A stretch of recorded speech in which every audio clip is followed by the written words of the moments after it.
Wake up, everybody. It's the History You Forgot podcast, where these veteran teachers of 30 years are going to teach you about things you forgot about in high school or slept through. I'm Jason Jones. I'm Jeffrey Lung. I'm Jason Schloida. I'm totally confused. Totally. Yeah, I heard us to shake it up. Shake it up. Guys, we're talking about leaders we could bring back from the past. If we could bring back a leader. Coming at you next.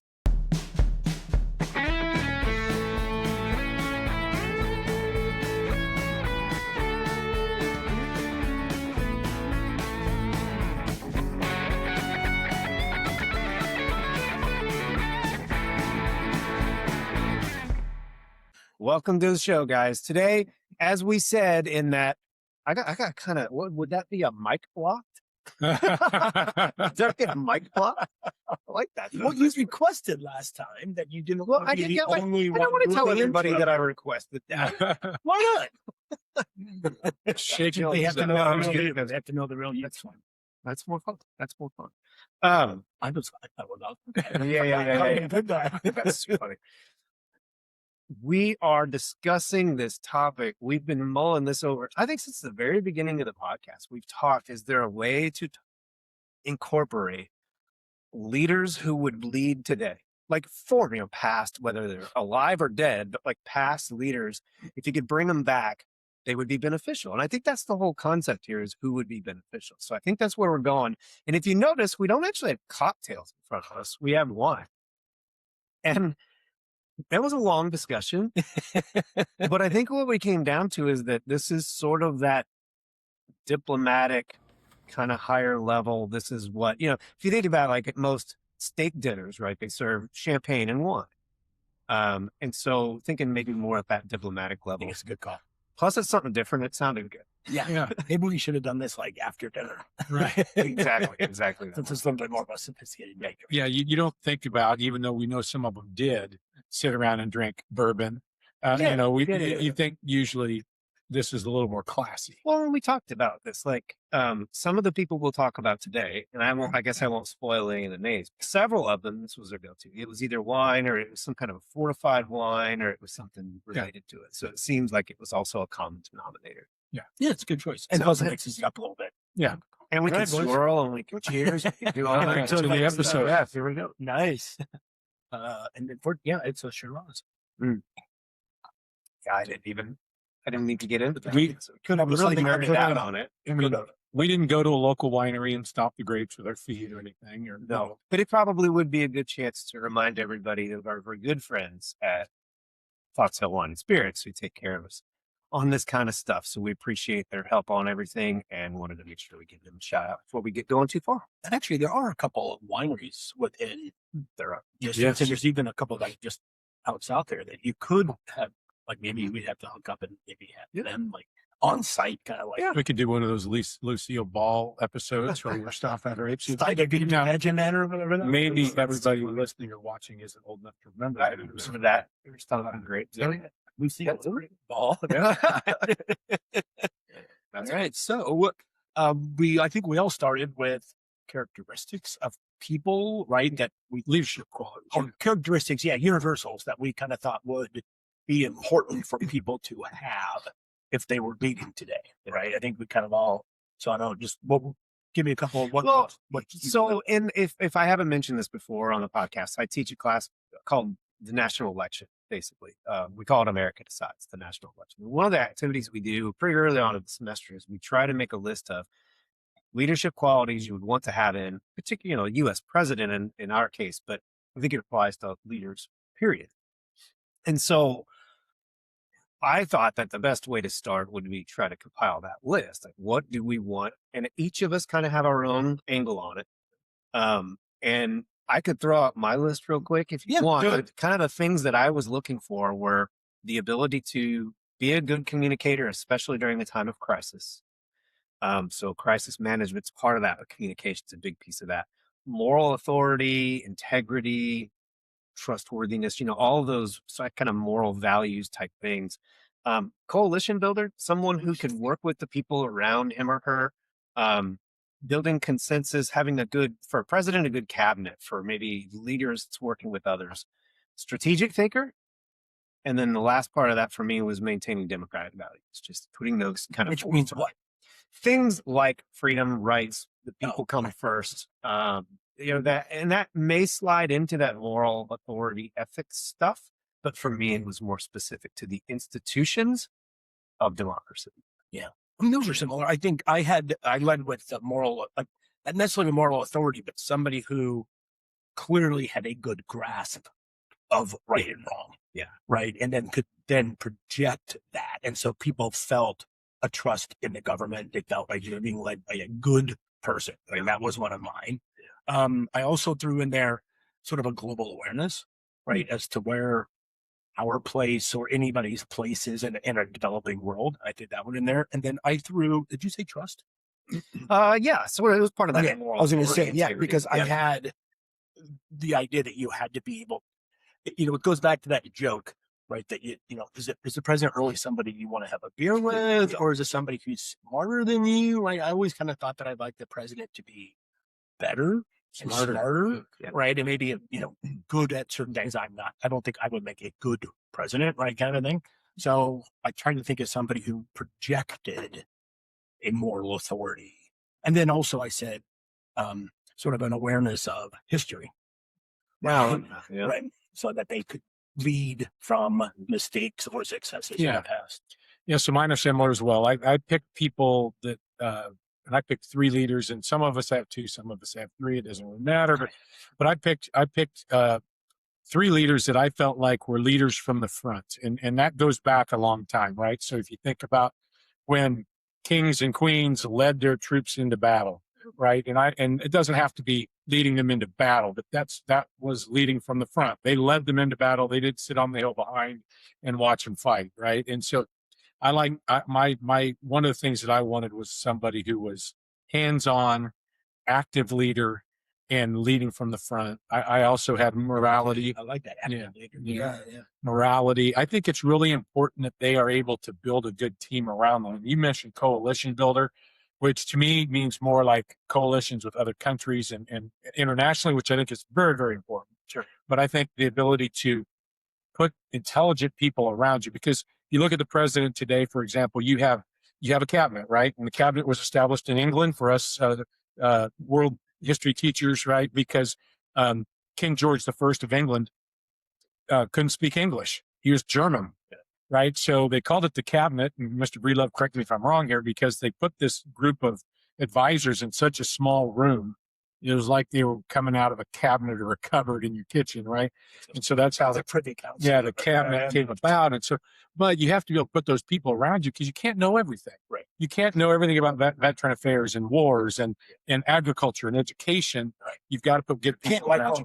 No. And then you've got to let those people lead those areas. Right. And so, yeah, I think that's an important one. And last but not least, to me, it's important that they are someone who is looking out for the majority of people, right? Not the minority of people. So, if you, I'll spoiler alert here, maybe a little bit, but one of my leaders I chose fought against the apartheid in South Africa, right? Which the apartheid was very, very small, right? The majority of people were different color and different ethnicity and everything else, right? But he fought for the majority. Now, the interesting thing about him was when he got to power, it wasn't a revenge-seeking situation. He tried to multiculturally rule. And so I think that's important too. I think if you're out to get people all the time because they didn't agree with you, then I think that's not a good place to be either. So I don't know, those were mine. Well, and that's, I'll throw this out there, but this is less of a commentary on any leaders that we have today and more of a commentary on the fact that we maybe globally lack some of these people who can really make things come together. Which is a comment. Is that a fair sense? Is that a fair way to say it though? It's not, I'm not pointing to it. I don't think any of us here want to point to any one leader anywhere in the world. But it just seems like if you were to, take a step back, a realistic, objective step back and look around the world right now and say, who is really going to grab this thing by the reins and help pull things where it needs to go? If we need that to happen, I don't know who it would be. Right. Well, that's all. And you've got leaders, you've got, a leader in England currently that is stepping down, Exactly. right? I mean, so Or actually like resigning, Resigning, which is yeah. unusual, right? Which is normal there, but in the U.S. it's not. right. And, but we also see just in our own political system right now that Congress people are choosing not to run, right? And which is an abnormal, I can't say the word. That'd be normal. Yes. Abnormal. Well, anyway. That'd be normal. We also talk about the fact that, I mean, like, you have one, I think that's relatively modern, but these, the values and the characteristics all have to exist in a vacuum, right? Because we're not going to be able to deal with things like internet or 24-hour news cycle or jumping on an airplane to do diplomacy in 9 states in 9 minutes. Can I mean, like, it's going to have to be Exactly. I think that's an interesting comment, though. What is relatively, what's relatively close to our era, right? I mean, because you think historically, right? Obviously, we're not going back to Caesar, right? But is 100 years? But you could. You could, but is 100 years still sorry. in Is terms that- of what, like, Well, in terms of relevance to today, too far, right? Yeah. Well, just what you can't even remember. Well, the question really is this: whatever the period this person is from, if you plop them into the world today, could they adjust? minus all the stuff that they Minus all the stuff Right. that they don't have experience. And That's the cool. That's kind of interesting. It's very interesting. There's probably some leaders what's- that I we wouldn't guess- think would be good. Would The modern period, I guess, is what I'm trying to Yeah. say. Jeff, you kind of made what is the modern? comment about, I mean, so like I've got a lead from the 90s. I would Mhm. consider that probably still modern period. Is 1900s still modern? Yeah. Is 1800s. So how far Yeah. back do you go? Obviously, with technology, right? Even somebody from 1990 would not have any clue about social media, Right. right? Really, even the internet. Yeah. Oh no. Yeah. So Well, if you think, I'm just trying to. So that's what I meant by Yeah. the vacuum. Like, you have to take all, like, you can't decide whether or not somebody in the 1700s Yeah. would do well right. with his social media communication, right? Right. Right. Which I do think, though, it is an interesting fact, because clearly maybe some of the characteristics that we're talking about would not do well in an age of like a 24-hour news cycle, or where everybody is watching everything you do and everybody's making a Right. comment and everybody has an opinion. Like, I mean, most of the time that we had talked about, the public's awareness of the foibles or, peccadillos of the leaders was really not known except for a small little contingent, right? It was just sort of glossed over, even the role of the press today versus 30 years ago, even, right? So can I use the example, the guy that you and I talked about? I was going to throw him out as an honorable mention. He might be a good play. I'm not going to use him as one of mine, but it's a really good example because he's the oldest of all of our leaders that we have chosen, which was Marcus Aurelius, Roman Emperor. And the only reason I was leaning towards him, and I didn't choose him, but really high on my scale of moral authority and ethics, but really good example of put him in the modern world where he has to get elected or reelected, television, even radio, any of it. Deal with Would someone 100,000 like people. that still be able to take that moral high ground and lead when he was challenged at that level? I just think that's an interesting example for that, without ruining one of our actual choices there. But Well done. thank you. All right. So you kind of have already You're hinted. muted. Yeah, Want me to talk about this? So let's Yeah. just go ahead. Let's jump in. Let's just kind of each give one, maybe. and Yeah. Talk quickly kind of about it, and then we can chat about each of those. Yeah. So the one I hinted at is Nelson Mandela, right? Who was in some ways, the Martin Luther King of South Africa, right? So just a real quick history of South Africa. The Dutch settled it first. When the British found out there were golden diamonds there, they came in and fought the Dutch in the Boer War and pushed the Dutch further into the continent, kind of took over what becomes South Africa. That's a very good show. In a nutshell. a very small group of white British settlers become the apartheid. The apartheid is a minority group that is The Dutch settlers, right?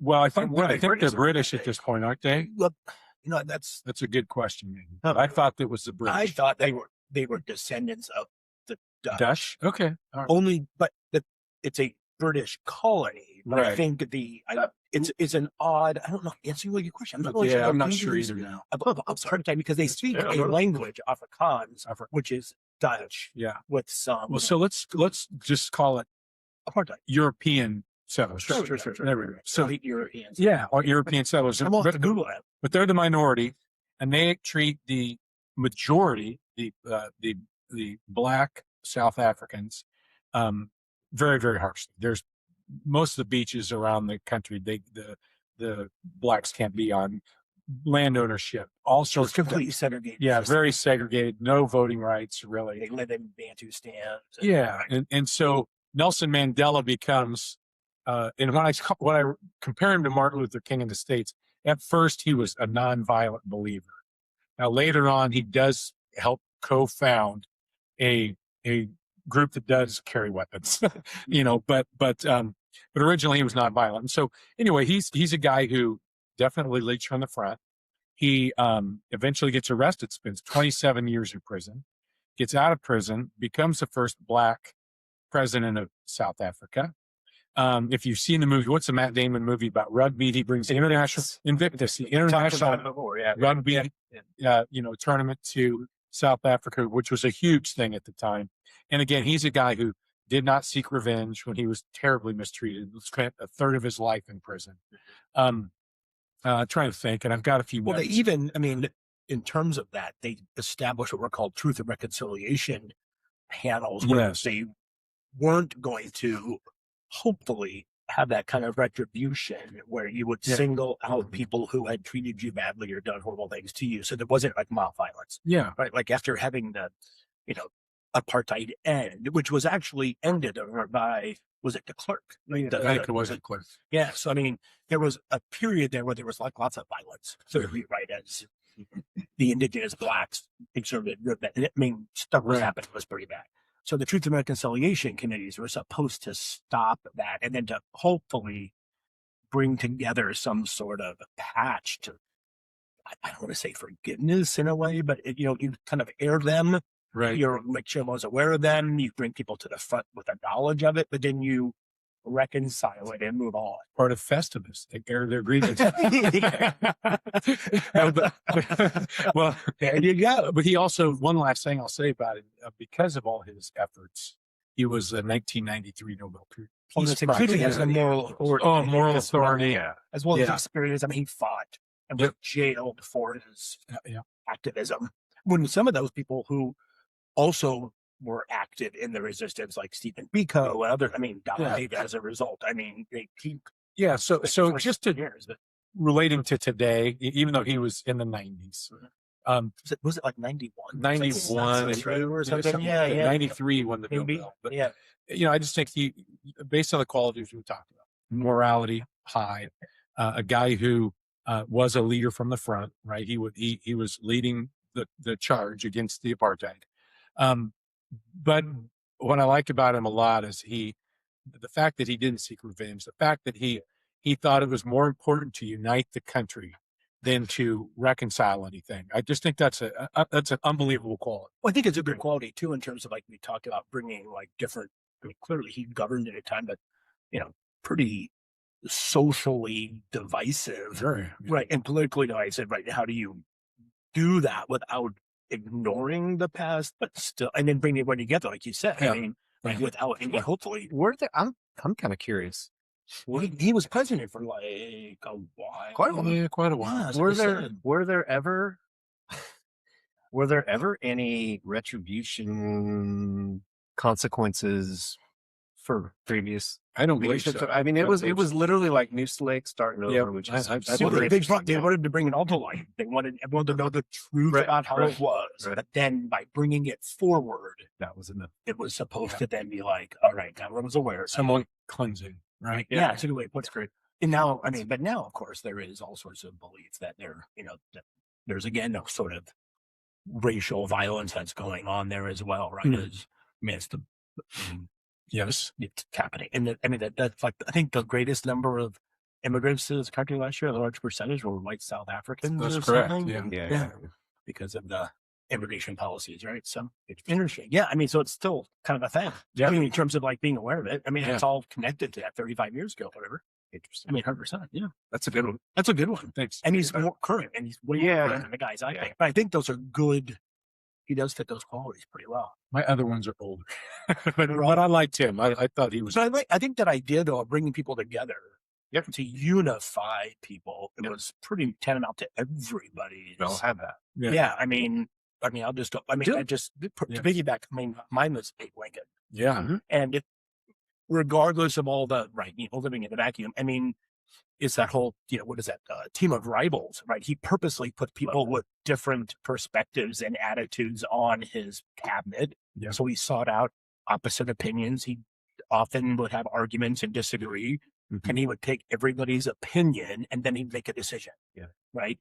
But I think he also would accept blame. I guess that's something, that I would like to maybe add into our characteristics, right? Like as the leader, eventually the buck stops here, right? To Truman-esque, that you may get everybody's opinion and you may get a consensus, but ultimately you're the one who gets both credit and, punished or blamed. I mean, so he was always willing to take blame, but they didn't work out, which I thought was great. Plus he had that moral authority because he was above sort of this partisan hackery that was going on at the time. Like he had a unique singular vision. He upset as many Republicans as he did Absolutely. Democrats. Right. I mean, I think that, even though, the cause was states' rights or slavery or whatever you want, abolition, it was sort of the crux of everything he did, right? And he never lost sight of that, right? I think that it would have been interesting had he served a second term, how he would have handled Reconstruction. He would have been really interested. I was going to say, but so, he clearly lives in sort of infamy. But I think that the ability to surround yourself not only with smarter people, but with people who they're not yes men. Yes, I think that's hugely important. Right. And then to take all their opinions and then admit admit when you're wrong or admit when somebody else could be right. Yeah. Or be able to take your opinion, even though I'm president, and use it. Right. You know what? That is actually better. I mean, that's humility. Yes. Maybe that's the trait I think he has. Plus, the moral authority, I mean, he had lived a hard life, right? I mean, he came from nothing, right? He wasn't born into wealth or a political family. He lost a child early on. I mean, he had a background that was very common man-ish. Lots of failure. Lots of failure, right? Lots of businesses failed, right? Small town and all the lore stuff that goes up around it. But I mean, he clearly had put in his time and his dues. So I think that also added to that sense of trust. I mean, he was a nobody when he ran, right? I mean, literally, but he had that sort of, I don't know what it is, maybe that pragmatic approach. Yeah. Right? Simple, great communication. And you look at the Gettysburg Address. I mean, what is it, like 2 minutes? Yeah. Right. Back up, super short mode. I'm not trained, but the words he chose, right? Conciliatory, yet, and it just the unifying nature of the way he was communicating, it's crazy. It would do everything you just said. How would that work on television? I'm telling you the truth. Did keep making these really interesting noises. Old, 30 years.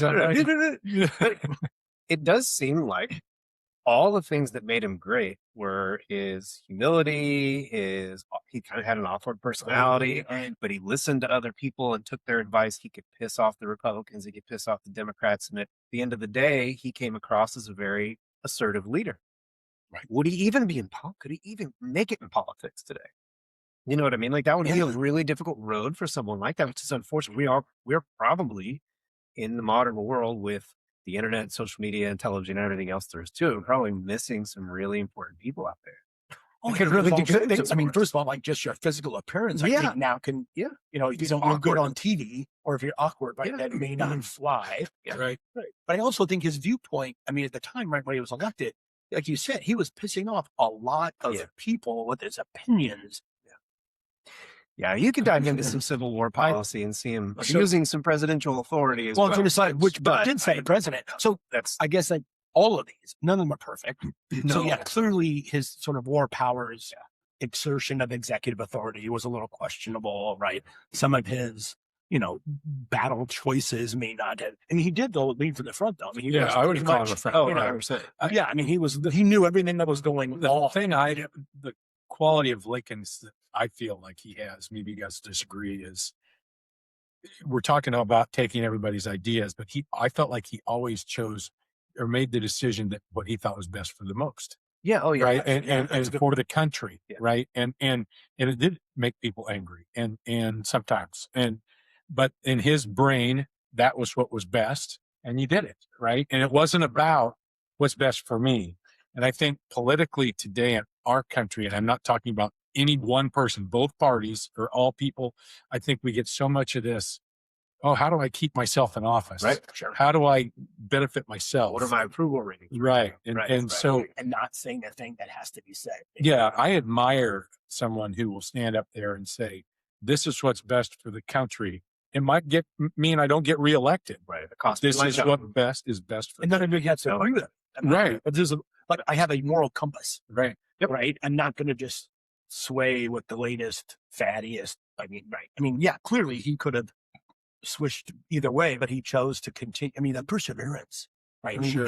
in the darkest of days, right? Which For is when sure. like to still go, I'm going to stick to my guns and not. Well, that was the time too when the White House was basically open to the public. Yeah. Right. It People, was starting to be clamped down about them because they were Yeah. afraid of him getting but it was a Exactly. totally different time period. but much more sort of personally, publicly available. Yeah. Yeah. Yeah. Very. Right. But and one of the reasons we chose wine, jokingly, is that he was a teetotaler. Yeah. He did not drink, but at the state dinners and occasions, it was rude if you didn't. And it actually said, I read about him, that he didn't want to really like throw off the vibe of the party by being like wise. So he would sip like a glass of wine for hours, Yeah. right, to make it like play like he Pretend. was drinking, right, so that people didn't look at him oddly because everybody else probably drank there. Yeah. Right. Did right. Yeah. So who do you got? We got Lincoln, we got Mandela. Well, I will go back a little further. I'll go. So I took the liberty, since I was a U.S. history guy, of doing two American presidents, but one world leader. So I wanted to make sure I got a world leader in there too. I'll start with, we're on a roll with, you said Lincoln. I'm going to jump George Washington. I'm going to jump George Washington. I'm going to go to, I'm going to jump to George Washington. And this was tricky, but there's some stuff in here that I think could be problematic today. But I think as I developed my categories that I wanted to look at, and I kept looking over and over at the way historians and other people rank presidents, he comes out on top in so many of these areas. I mean, the thing that is always most notable about Washington was that he had, at a very crucial moment, right, where the country's brand new, he's going to be the first president of the country, twice had the opportunity to take all the power, just to take it off. Right. Alexander Hamilton wanted to make him king, right? But after the Revolutionary War, he stepped down and said, nope, my job's done. You guys figure it out. The Articles of Confederation were a disaster. He came back at their request, became president, 2 terms, 8 years, 2 terms of being president. And he stepped down and said, no one should hold this office any longer. And he said that precedent of power should be limited in that way. Until your second guy. Right. We'll get to that. We'll get to the second guy. But the thing about Washington was, as a leader, he put Thomas Jefferson on one side of the room, Alexander Hamilton on the other side of the room. Of course, Henry Knoxon's in the room as well. But Hamilton and Jefferson disagreed on everything, and he had to navigate that. Now, he did tend to side a little bit more with Hamilton on those things, and he was a little bit more of a federal power person. He did put troops in, was it Massachusetts, for the Whiskey Rebellion. So he there's some stuff there that's pretty heavy-handed. People think, oh, he gets a pass because he was the first president, but they wanted to impeach him, right? The new emerging other party, Which would the be contrary interesting. party. Had that Oh, yeah. in your first presidential term, you're Yeah. throwing the guy out. Yeah, so that had to do with the relationship with Britain and stuff too. But Didn't Washington also discourage a 2-party system? yeah, and that's kind of that Like, to me, he that's the wanted more cap. parties. No, he It wanted- wanted no parties. Got it. So the thing that kind of puts the cap on it for me and makes him a good guy to have here is that on his way out of office, he warned us of 2 things: unnecessary foreign entanglements, which, during peacetime especially. Well, okay, No, unnecessary foreign entanglements. Now, here's the thing: could Washington be supportive of something like NATO, though? That's Yeah. an interesting side of that. The other thing he warned about was political parties. And he said, basically, I'll summarize that. I can almost quote some of that farewell speech, but there's, in essence, political parties will force people to put party above country. and they'll put their own personal and partisan interests above the interests of the country as a whole. I mean, you just can't define American politics better. Well, and that's what we were just Throughout talking our whole about. 250 years later. 250 years. That's amazing. Exactly. Yeah. Yeah, but that's the Yes. quality we were literally just talking about. You were saying that, somebody who puts the country's wishes first, regardless. And I know I keep saying this, but another guy who led from the front. 100%. You know, yeah. Totally. He was, Yeah. that's walked if the you go walk. back to the Revolutionary War, the soldiers would write stories to their families and tell them things about Washington. It was crazy. Like he just had that charisma. Yeah. He had that thing when he walked in. They said he wasn't really particularly all that funny or charming. He just Very had a stoic. thing. But he's walked in the tall and good looking and He walked He in the didn't talk room a and lot. people wanted to be around him and people wanted to know who he was. Okay, People wanted to come totally back and nerd. fight for him, I guess. I'm a nerd. I am reading, it's a total dork, right? Like a biography of Marquis de Lafayette. Oh, yeah. And it's amazing, called Man of Two Worlds, right? So, and he and Washington Oh, yeah. were incredibly close. Yeah. But completely because they were both sort of socially awkward, Mhm. didn't really suffer fools. They didn't like a big room, but they had this gravitas, right? Like you were drawn to them for whatever it is. Some people just have it. I mean, I mean, you've met people in your life. They're like, as soon as you meet them, you're like, oh, like that person. Well, Lafayette was French, French, obviously, yeah. and it was over in the United States helping with the revolution. So sealed the deal. Yeah, she fought in 2 revolutions, which is kind of wild. When you think, Yeah. I mean, French, and then eventually almost a third. Right. Right? I mean, that's a whole other. That podcast on him alone. That's amazing. Yeah. That's interesting. Yeah. I would like to know more about him, too. That's actually a good one. Because he's quite the sort You of might have to borrow that book when you're done. amazing character. Yeah. So we've gone not too old to even It's old. really old. So you want me to I think the second one, you're the only one who picked like an international. My second one is international. So, and Do you want to go? no, but I'm saying it's good Oh, because I it's 2 American and then we have. Well, I can Yeah, go so- global or American right now. Well, who however would you you wanna pick go. first? Ooh. Because I only brought 2 to the Okay, table. so can I combine them? They're both military guys, Yeah. That played out. or should I not do that? No, I don't- So my other 2 people, the other 2 Who leaders, are I they? checked, Yeah. well, it's Napoleon, Okay. and I know, and then you can laugh at Napoleon all you want, but right now, but- not watching. here's why I picked Napoleon. So Napoleon gains fame during the French Revolution, right? He gains fame on the battlefield. He's known for his military tactics. He's known for leading from the front, leading his men into battle. He's amazingly unscathed, right, through that whole time. So his men become very, very loyal. Thank you, because it's like, how's this guy keep living through all this, right? Now, I'm waiting for the other shooter. okay, so he becomes emperor, and I know he does a lot of things. First of all, I think that sentence right there, kind of like Emperor, I know. the whole. So if you know Napoleon's story, he gives himself all sorts of names. First Consul, right? And he eventually gives himself the name emperor. But what impresses me about it, okay, is he's able to develop a Napoleonic code that brings stability back to a country that is arguably one of the bloodiest, if not the bloodiest revolutions, the guillotine, time for chopping people's heads off. He brings that stability back to the country. He creates a better educational system, a life based on more merit instead of just the aristocracy. And you're a schmoida, so therefore you should have lots of land and power and all these things. And, I think all 3 of us. Yeah, Oh. he created a banking system that brought economic stability to the country. So even though, yes, he's going to name himself emperor and embarrass the Pope and all those things, and he, Conquer Europe. yeah, well, he does conquer, but Kill thousands. yes, no, I know he did a lot of bad things, but He is a really tough character. Yes. Without a doubt. He is. and he's not as short as people said he was for the time But there's period. nothing wrong with being short. Yeah, Just wanted to throw that the out time there. period he was about average. Okay. But What was average back then? 5'7". 5'7". So, but then my other guy, Still be short. Like you. Yeah.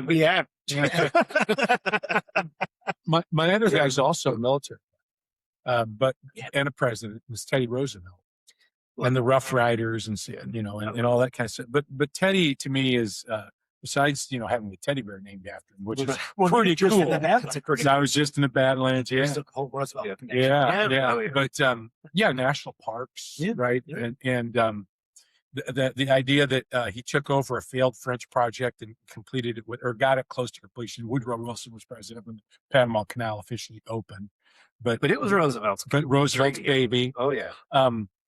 I now that you guys pointed out Napoleon's flaws, I'm like, maybe that's a horrible choice. But Well, here's the thing. Not to sidetrack us too much, but I know where you're coming from, and here's why. okay, thank you. As I made my list of qualities, every once in a while, there's a couple of these where there were people who really popped on it. Like, like Lyndon Johnson as a legislator was unbelievable, as a consensus builder, as a get stuff done guy. But when I got to my moral authority part of it, he fell apart. Right. It's sort of similar to what you're talking about with Napoleon. Right. He just had a lot of good leadership qualities. He may not have done. And some maybe it's more Probably. I had to go. Trying to take over the world is really what we need. No. Let me say a couple more things. I mean, Some of he these started back. Yeah. He broke up a union. Yeah. He crushed the Catholic Church. He actually made more And aristocrats than there were before Right. because he kind of made it. but he also restored the Catholic Church to a certain point.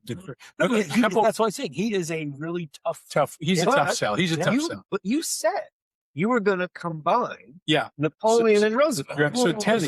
Now, if you do that, Yeah. So Teddy also, the bully pulpit, yeah, right? And the idea that you go right to the American people and you talk right to the American people But he wrote very popular people. Without a doubt. earn their support because you're telling them what you think you should do. Yeah, trust busting and monopolies and that kind of stuff. he was a progressive president in the conservative party. Yes, and he Hold was. out. If you talk about he arguably, in my opinion, you may disagree, Mr. Schwartz. He's the president that really tried to take the presidency from a passive role to an active role. 100%. I felt like he was in the modern era period for sure. Yes. And so Which was one of your criteria. it was. And I think that, you can overlap here too as well. I mean, the fact that, Napoleon was incredibly popular. He Yes, was. he did what he was going to say. He did do a lot of good things for France in terms of economics and things like that. And, Yes. I do think, The funny thing too is, so when Napoleon was finally defeated and exiled to the island of Elba, and after a short period of time, he commandeered a boat and took a small garrison of troops he had back to France, right? And he's marching to Paris, right? And they've reinstated the king. Yeah, Louis the 18th. And Louis is sending these troops, right? And instead of them fighting with Napoleon and his small garrison of troops, right? I think the story goes, the first garrison that Louis the 18th sent, Napoleon rips open his jacket, walks up to the commander of that group and says, shoot me in the chest, take me down, right? And instead they all start rallying to Napoleon, and he marches into Paris with all these different garrisons of troops. So in France, he was extremely popular. Now the rest of the world, maybe just pick the election. yeah, maybe not the rest of the world. But he was also a very progressive guy. I mean, at a conservative time, the fact that you come up with a universal legal code, the fact that you come up with a system based on merit, those are very progressive. A unified currency, balanced budget. Yes. I mean, those are very progressive, very revolutionary. No king, but emperor. Yeah. But I mean, those were at the time not typical. These guys could have told me, Jones, you can't argue for Napoleon, but no, they let me get on the show. And then it makes for good repartee. Each got to pick our own. He's so fascinating. But without doubt. Yeah. And we kind of combined him and I love Teddy Roosevelt. You picked first, which I probably could have very easily seen myself picking Teddy Roosevelt. Would you have maybe picked him? Yeah. Just for the world today. Well, one of the cool things one of the cool things about Roosevelt too, wasn't he shot and still Yes, still like- did a speech Just with a bullet with his chest. or like in the Yeah. paperwork that like, It was- yeah, It was when he was running for his third term. So he had talk about himself. Oh, He took over when McKinley was assassinated, finished that term, ran and won his own term, and then left because 2 terms was the limit back then. And then came back and was disappointed with the way William Howard Taft had handled things, and so wanted to run again. The Republican Party in 1912 wouldn't take him, so he became part of his third party called the Progressive Party, which was interesting because again, he's from the Conservative Party, but he was a progressive thinker. Yeah. He was like the first environmentalist president. He was the first guy to like recognize unions. He was not even legally, but just on a public way. He did so many things that were reaching across the aisle that were what's good for people. And I don't know. It just seems to me like we could use someone that could kind of think that way. Yeah, well, You know? and we used to have a lot of those guys. Yeah.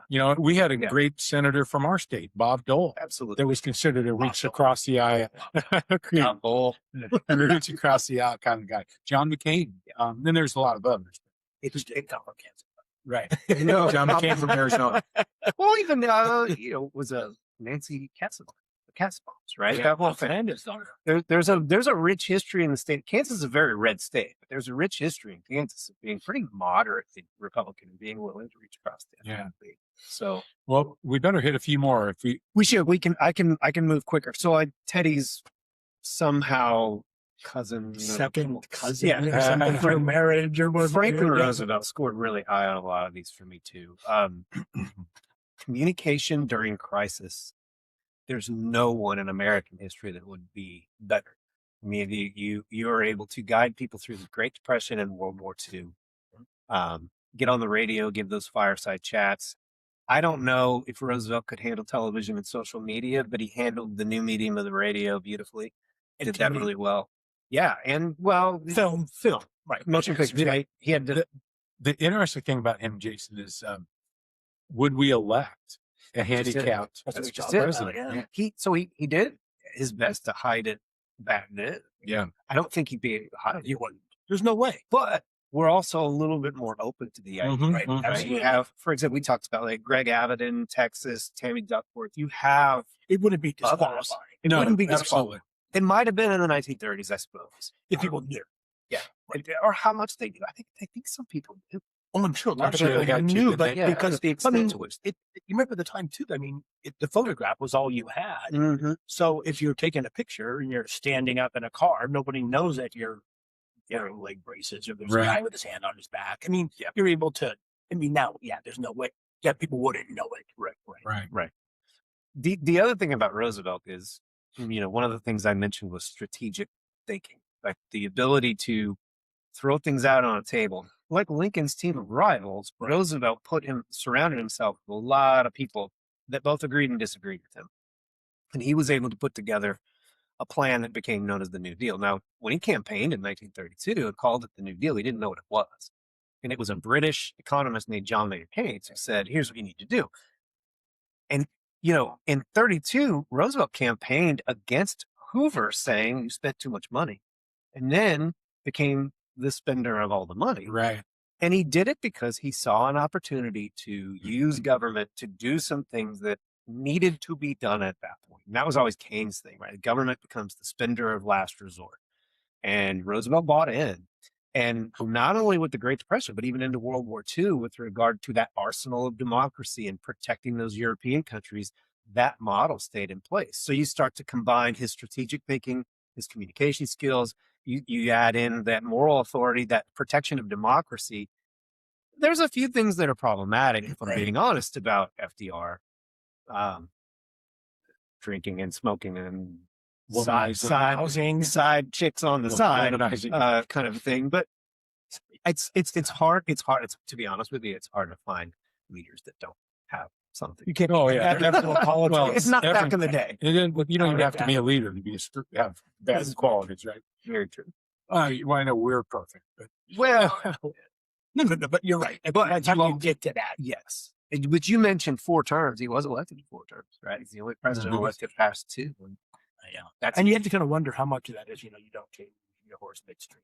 think that's all. I think it's a huge part. I mean, he's doing well, it was going well, so you don't all of a sudden shake the boat too much. And besides, remember, Churchill had just gotten tossed out of his house. Yeah. Mm. Well, the thing is, Roosevelt was so not well by that fourth election. There's no hits. No. Seriously. So He's a good one. Yeah, I know. I think it's good. Could he benefit the world today? And that's really what I was trying to base all this on.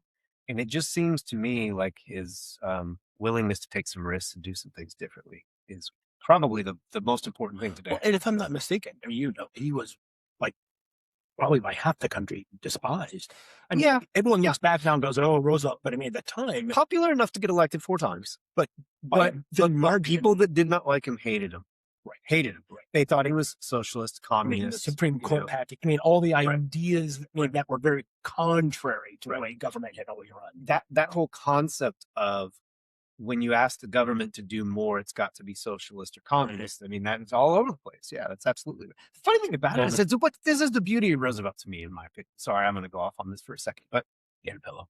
he said, literally, he said, "I'm not trying to destroy capitalism. I'm trying to preserve it." Like, if you don't create some, That's what Keynes would say. exactly. I mean, Keynes would say, totally. it's 100%.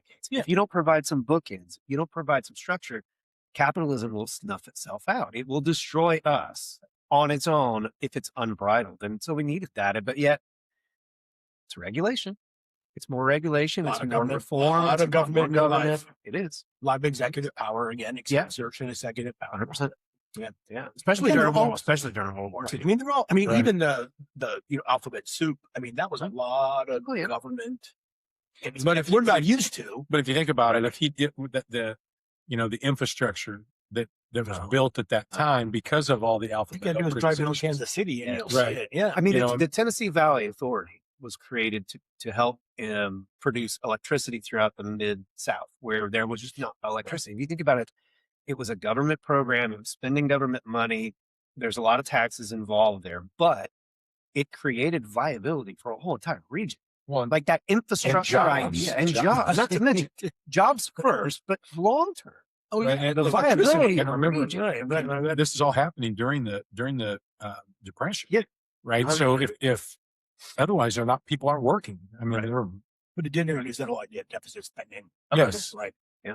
So I mean, very controversial. That's why I was saying, like, I think people either loved him, Right. or they hated. There was I no know. in between. In my Which is ironic, I think, for a lot of the people that we chose. It's a black or white situation. Like, there's very few moderation pieces of, like, you either love them, Yeah. or you don't, and they're willing to do the right or wrong thing regardless. Right. But who's the leader that was universally loved? Well, that's my yeah, point. there isn't. Yeah, there isn't one. There really There's isn't. one. I mean, like I said, George Washington, they wanted to impeach him. Like, for God's sake. I mean, Yeah. there's no I such don't think thing. you'd want somebody, because if the universally love, that means they're more like they got to take a stand on something. Yeah, you Once gotta you be- take a stand, That's probably you're going to anger Somebody. people. You can't. I mean, there's Yeah. just no way. I mean, Right. so Right. I've got one more. You have one more. no, but you know what? I think. I mean, my guys. I mean, I'll just kind of put it out. The only reason I picked my third guy, and he's let me be a little controversial. Not quite as controversial as Napoleon, Hold on. but I think Otto von Bismarck. Oh, Because very controversial. bring it. No, but there was only a couple of things I thought. The idea of moral authority, right? I mean, he's got war experience, political experience. You know, he's a man of his word. People respected him the whole way through. The Iron Chancellor, right? I mean, he's very pragmatic, and although it was very German centric, it was a clearly defined. I mean, everybody knew what he was doing. It wasn't like it was secret, right? So he was the idea of realpolitik is that he chose the pragmatic solution, regardless of whether or not it was best for everybody, right? He chose the one that would be best for his people. Right. And in his mind, right, a unified Germany was best for his people, because clearly the history of a broken up Germany was the history of all wars were fought literally in the middle of these German states, right? So by creating a unified, powerful, respected Germany would upset the balance of No. power. But yeah, he I mean, did. clearly, He did. Well, he did. Like he started conflict, right? So like he got Austria to help him invade Schleswig and Holstein, took those areas, gave Austria one of those, but Austria had to rule that across Germany. Yeah. So then he created a conflict there. Correct me if I'm wrong. No, yeah, yeah. And then now he defeats Austria, right? So Well, it's one of those kind of things where he looked into the future and saw what would be best for his for people. sure. And then, unfortunately, like his saying says, sometimes, the less you know about how laws and, Hot dogs or something. sausages are made, the better off you are. Yeah. You don't have to know why I'm doing it. You don't have to know what my reasoning is. Yeah. At the end of the day, you need to be able to understand that I'm doing it. I for the think right Napoleon would argue the same thing. Yeah, sure. He was doing it for the best of his people. I thought, have no dictator. but I thought the other reason I chose I like Bismarck is that, those alliances and the treaties. That man had the entire continent in his back pocket, and nobody knew it, but he did it with a singular. And yes, France got pwned and Austria got beaten. Well, and he called the Berlin Conference together, and then all of Europe took over Africa. Right. And there are some problematic issues. But again, it was because Germany didn't have any empire. So it was like all about Germany. But, the other thing I thought about is that for his time, very conservative, right? Very staunchly, at the time, capital L, liberal, right? But he was one of the first European leaders to bring any idea of sort of social welfare to the table, too. And yes, the reason was that the socialists and the communists who were pushing for, national health care, labor unions, unemployment insurance, they would have co-opted that. They would have done it anyway, and he was afraid of losing, right? So he co-opted it in order to get the people who wanted that, and he became the guy that brought it. But the fact of the matter is that he did it. That really sets the tone for the next 100 years of European government. Right. The fact that, Womb your tomb sort of. We got to hear who Schmoid is. He said he chose an international world leader, not just an American. It's going to be weird. It's not going to work. It's the most recent of everybody we've talked about. I chose Angela Merkel. Oh, I like how you say Angela. Angela. That's right, isn't it? It is. That's the way you're supposed to say it. It is. And my thought was this. I went back, tried to look at world history over and over again, and which I know is hard. All the kings with the same name, blah, blah, blah. But here's the thing. I feel like she's not that long. She's still alive. She's retired. Yeah. But I felt like German leader. When England left the European Union, which it sounds like all indications from that I hear, they're coming back to the European Union. There's a movement clearly afoot. Right. There will be a part 2 of what this European Union looks like with Britain as part of it. But with Britain's exit, Germany really did take the reins of Europe. I felt like which connects her to Bismarck. Bismarck reset the economic. Right. Germany was the leading. Yeah. She didn't militarize Germany. Okay, so but she did because she's the one of the NATO powers. True. Okay. Who literally kept that sort of American presence, that NATO presence. Germany is the forefront of it. She was very much. You're right. You're right. No, you're 100%. And what this is going to sound weird, but what I liked about her was that she was never going to win a personality contest. She was never emotionally going to inspire people. And I know that sounds silly. She's like but when you talk about those late 19th, early 20th century leaders who were very pragmatic, to me, that's what I saw. It's real politics. Yeah, true. But that's what I see with her. Isn't she the German leader where George W. Bush tried to rub her shoulders, and there's that funny picture of her like, yeah. And she's also overseeing. The Bismarck and Merkel comparisons are pretty crazy.